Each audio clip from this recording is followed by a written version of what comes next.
كل شيء فصلناه تفصيلا او هر یو شی بیان کړی دی موږ په واضح بیان ولو سره.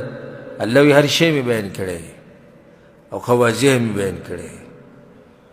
بعض راشي وی میخه پکې وښایه نو صلی الله کوي چې ما د هر شي تفصیل بیان کړی نو الله بیا د میخه به تېره شي ولیاذ بالله یا منګک کوي ته ولي را منډه به کې ټک به د دوه ټکې ورته یاد د منګک او د میخې غم وړي. جومات ته بل حضوران شو د هغې غم د چا سره نشته. پرون که بله ورځ بله ورځ ده په کوهاټ کې چې دی نو د الله یو کور ظالمانو نړولی دی او شهید کړی دی. بیا راشي موږ ته تاسو شرپسند یې تاسو اختلافات پیدا کوئ. زما جومات ته ورانوه ما ته ته وابي وایه ما ته ته بېادبه وایه ما ته وایه دا د انګریزانو خلک دي او دوی له سعودي عرب نه مال راځي او د کویت نه راځي.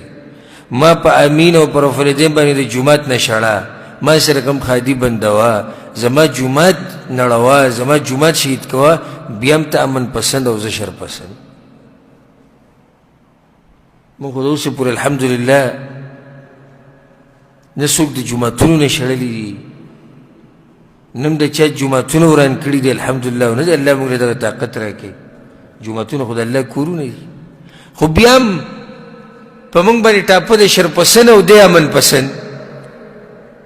د دوی په جوماتونو کې بعضو جوماتونو کې بورډ لګولی بار وی امین بالجهر او رفالدین بالکل منع دي. شتي که نشتي؟ زمونږ په جومات کې هم چېرته داسې لیدلي دي چې څوک امین نه وایي هغه به نه راځي چې څوک رفالدین نه کوي هغه به نه راځي؟ نه هر چا ته ورکولی وته نیکه مې کوه خو منزله راځه هغه مسله به بیا ګورو.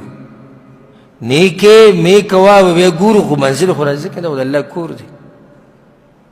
درسونه زمونږ عام دوی به بورډ لګولی جي دا جومات د هغه حضراتو دپاره دی چې هغه د امام ابو حنیفه رحمه الله په مذهب حالانکه الله څه وایي وان المساجد لله یقینا جوماتونه د چا دي؟ دا خو د الله دي. تا څنګه تقسیم وکړو چې دې جومات ته به پلانې راځي او پلانې نه راځي؟ دا خو د الله کورونه دي. نو ظالمان راولګېدو هغه د الله هغه کور یې شهید کړو هغه یې ونړو هغه یې وران کړو او دعوا موږ وایي حق پرست او دا باطل پرست. زه یم چې د دوی دا لاسونه به نه یې رپېدلي د دوی دا زړونه به نه یې رپېدلي چې کله د الله په دې کور یې دا کشۍ او دا سټکې او دی پې والي. دومره لوی ظالمان دي او دا یاد ساتئ ورې چې داسې خلک د دوی انجام به تاسو وینئ د آخرت نه مخکې په دنیا کې.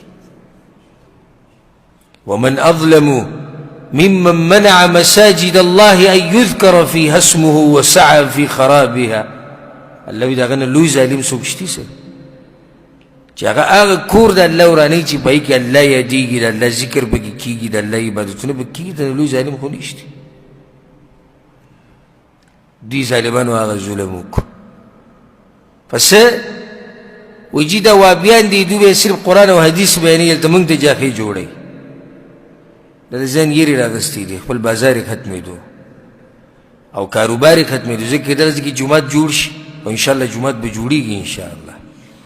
کېدلی چې جومات جوړ شي نو بیا خو پکې حق بیانېږي علما به حق بیانوي نو د دوی هغه حلواګانې ملواګانې او د دوی هغه څلوېښتمې او د دوی هغه دولسمه او د دوی هغه اومه او د دوی هغه اسقاطونه او د دوی هغه خیراتونه هغه هر څه به یې څه کېږي ختمېږي. د دې غم راغستی دین غم نه دی راغستی غم دی راغستی چې دا هر څه به ختم شي. نو الله یې د خلکو سره پوه شي. خبره مې دې پورې کوله چې الله خو چې ما هر څه تفصیل سره بیان کړي. بعض راشي وایي جي بعض مسلې پکې نشتي بعض دي دا خو الله وایي چې وکل شیء کل شی هر شی فصلناه تفصیلا ما خو په تفصیل سره الله وی بیان کړی.